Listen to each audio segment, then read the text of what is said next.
नमस्कार। स्वागत है आप सभी का रियल टू रील में। मैं हूँ पूजा भारती। आज एक निश्चल, एक अनूठे प्रेम कथा के साथ जो भगवान और भक्त के बीच है। आज इस कथा के माध्यम से आप जान पाएंगे कि भगवान और भक्त के बीच कैसा संबंध होता है, कैसा प्रेम होता है। क्षीर सागर में भगवान विष्णु शेष शैया पर विश्राम कर रहे हैं और लक्ष्मी माता उनके पांव दबा रही हैं। विष्णु जी के एक पैर का अंगूठा शैया के बाहर आ गया और लहरें उससे खिलवाड़ करने लगीं। क्षीर सागर के एक कछुए ने इस मनोरम दृश्य को देखा और विचार कर रहा है, ये लहरें कैसे इतरा रही हैं। उसके मन में विचार आया, यदि मैं भगवान विष्णु के अंगूठे को अपनी जिह्वा से स्पर्श कर लूं तो तब तो मेरा मोक्ष ही हो जाएगा। ऐसा विचार आते ही कछुआ भगवान विष्णु की ओर बढ़ने लगा। उसे भगवान विष्णु की ओर आता हुआ शेषनाग जी ने देख लिया है और कछुए को भगाने के लिए जोर से फुफकारा। फुफकार सुनकर कछुआ भागकर छुप गया। भयभीत हो गया था वो। कुछ समय के पश्चात जब शेष जी का ध्यान हट गया तो कछुए ने पुनः प्रयास किया। इस बार माता लक्ष्मी ने उसे देख लिया था। माता लक्ष्मी की दृष्टि उस पर पड़ते ही उन्होंने उसे भगा दिया। इस प्रकार कछुए ने अनेकों प्रयास किए। कभी शेष जी ने तो कभी माता लक्ष्मी ने उसे भगा दिया और उसे सफलता नहीं मिली। यहाँ तक कि सृष्टि की रचना हो गई है। सतयुग बीत गया, त्रेता युग आ गया है। इस मध्य में कछुए ने अनेकों बार अनेक प्रयास किए, अनेकों योनियों में जन्म लिया और प्रत्येक जन्म में भगवान की प्राप्ति का प्रयत्न किया। अपने तपोबल से उसने दिव्य दृष्टि को प्राप्त कर लिया था। कछुए को पता था कि त्रेता युग में वही क्षीर सागर में शयन करने वाले विष्णु राम का, वही शेष जी लक्ष्मण का और वही माता लक्ष्मी सीता के रूप में अवतरित होंगे और वनवास के समय उन्हें गंगा पार उतारने की आवश्यकता पड़ेगी। इसलिए वह केवट बनकर वहाँ पर आ गया। एक युग से भी अधिक काल तक तपस्या करने के कारण उसने प्रभु के सारे मर्म जान लिए थे। इसलिए उसने राम से कहा कि मैं आपके मर्म जानता हूँ। संत श्री तुलसीदास जी भी इस तथ्य को जानते थे। इसलिए उन्होंने अपनी चौपाई में केवट के मुख से कहलवाया था, कह ही तुम्हार मर्मू में जाना। केवल इतना ही नहीं, इस बार केवट इस अवसर को किसी भी प्रकार से अपने हाथ से जाने नहीं देना चाहता था। उसे याद था कि शेषनाग जी का क्रोध कैसा होता है।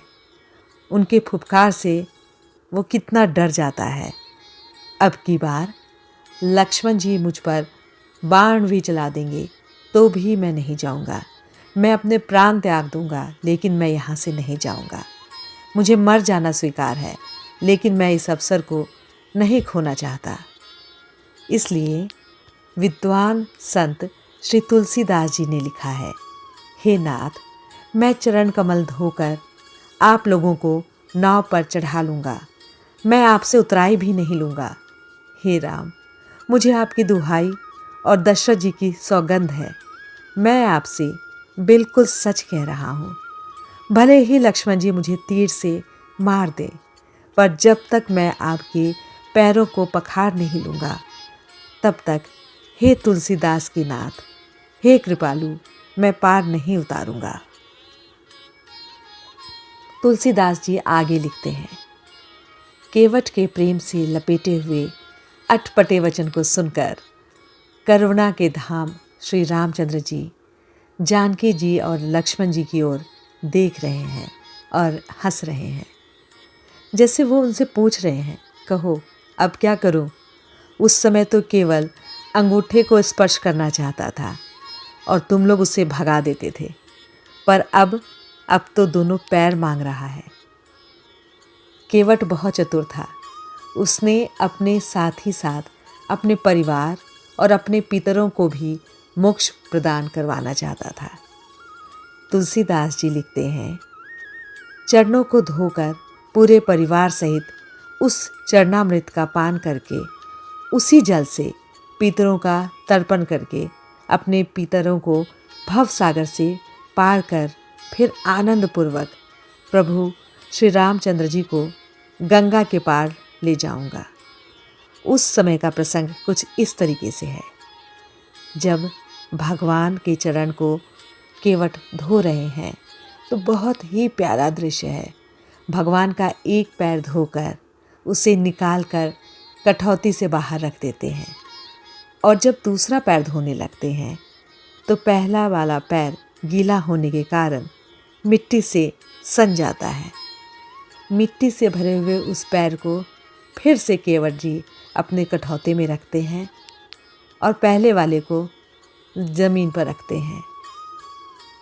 फिर ऐसा बार बार हो रहा है कि एक पैर धूल से सन जाता है। ऐसे करते करते 7 बार केवट ने प्रभु के पैर धोए।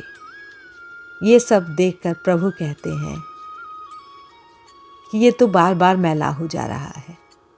तब केवट जी कहते हैं, प्रभु एक पैर को मेरे हथेली पर रख दीजिए और दूसरे पैर को कठौते में। प्रभु ने ऐसा ही किया। सोचिए ज़रा, क्या स्थिति होगी यदि एक पैर कठौती में और दूसरा केवट के हाथों में।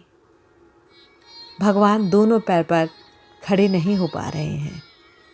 उन्होंने केवट से कहा, केवट मैं तो गिर जाऊंगा।